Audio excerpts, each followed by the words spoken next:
friend. Oh, sweet. We've been blushing and like silent this whole pod. I thought I was gonna have a strong host in here.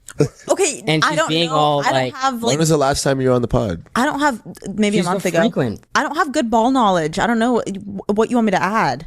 I don't know much about football. Because she's only thinking of like that TikTok or that. I was literally no. I You know the went, TikToks where the wives make where like someone films and like they kiss their husband or boyfriend before the game starts when they come to the sideline. On the pregame. She sent Steiny. me 5 of those before.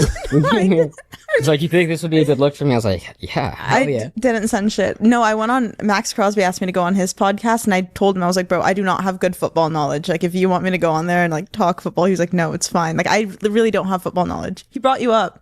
Yeah, I know he did. Trust me, I FaceTimed him. You did? Yeah, we talked about that. Okay. I don't know why he's throwing shade at me, but we talked about that. And Sarah's, He wasn't throwing. you shade. asked him a big question, and I think this is why, part of the reason why you were on there is if he thought he'd be a Raider for life. Yeah, he dodged it real well. Yeah, and Sarah wanted to ask you, she's afraid, but do you think you'll be a Ram for life?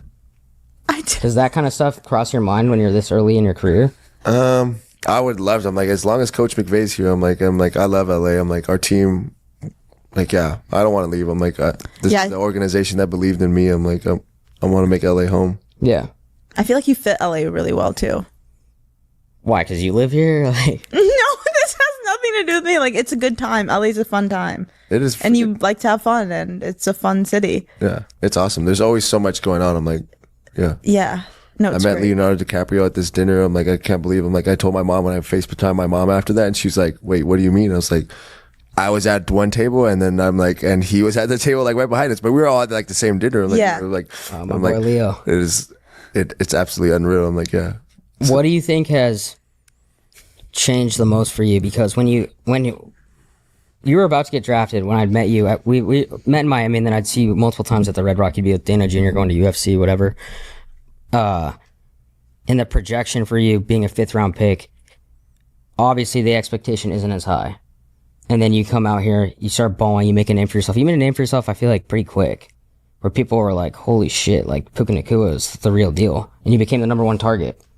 So how did that transpire from you going from the sleeper to a star? Sure, I feel like it happened really fast. I'm like, you realize, but like